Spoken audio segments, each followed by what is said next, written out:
Hey, what's going on guys, LS6 here and welcome back to another behind the scenes video. This time I'll be showing you how I made Minecraft mods in real life, so let's get started. The first and one of the most important and most noticeable things about this video was that I was able to make the guys hold swords and bows and arrows, and that was something new for me. I learned it as I sort of went through it. I learned a lot of new things. Hopefully I can share some of those with you guys. So the first thing sort of where I want to start is that the sword that you're looking right here is just a simple still picture from a Minecraft diamond sword, and I took this picture from Google Images, obviously. And right here you can see that I masked out the sword so it can kind of stay behind the hand. So it looks like he's actually holding the sword and the sword is not just floating around anywhere. The second thing that you really have to do in order for this effect to work is to track the motion of the hand itself while it's moving, and every frame has to be tracked sometimes by hand, sometimes you can do it with automatic tracking, which is inside After Effects. And yeah, it actually took me a lot of time to track all the shots, but hopefully it looks good. Now the other thing that you can see right here is that the sword is behind his body, which he should be, right? Now how I did that by rotoscoping the guy from basically I went around by every frame and just rotoscoped that. You can see how it looks without rotoscoping. It looks something like this, which is really weird, right? You don't want this to happen, right? This looks very weird.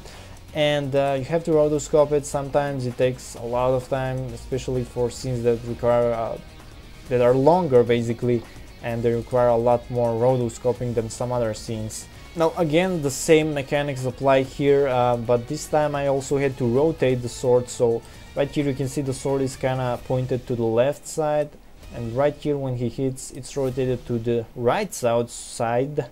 So I had to rotate it. This was probably the easiest part about the whole sword making thingy. Right here you can see I can rotate it to whichever side I want. So yeah, but this looks weird. Actually it doesn't look that weird. Anyways, let's move on.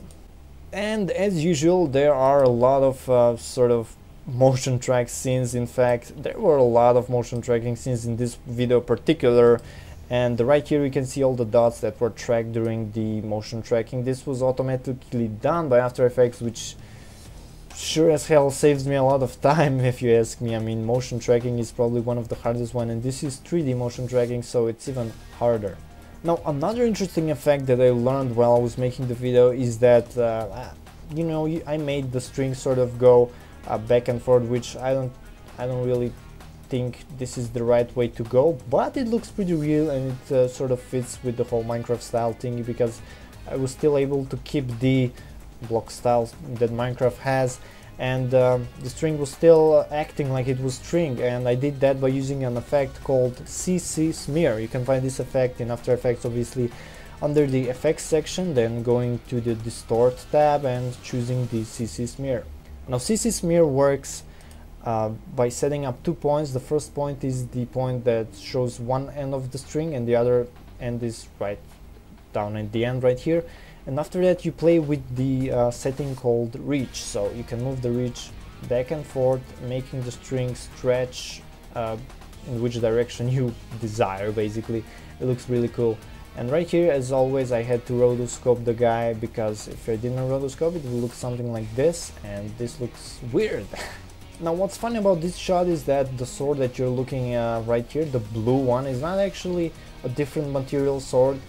This sword is still the diamond sword, but I just changed the color of it. So instead of green I used blue. So this is the original one that you're looking at right here, and when I applied the color it turned out blue, and it looked that it was made from some new interesting material, and yeah, that sort of added more variety to the video. Now this scene right here, it was not in the video. I didn't put it in the video simply because I was gonna put like a slime right here, and the two guys are sort of killing the slime, but this bush right here was in the way, so if I had to put the slime in I had to mask all these little branches, and it was just too hard. Plus I didn't feel like killing a slime was, you know, very interesting, because I don't think slimes are that dangerous. And those were pretty much all the new things that were in this video, guys. Hopefully you learned something, and I learned a lot of stuff actually. So if you want to see the final video, if you still haven't seen it, then you can check it out right now. Other than that, see you guys next time and have a great day.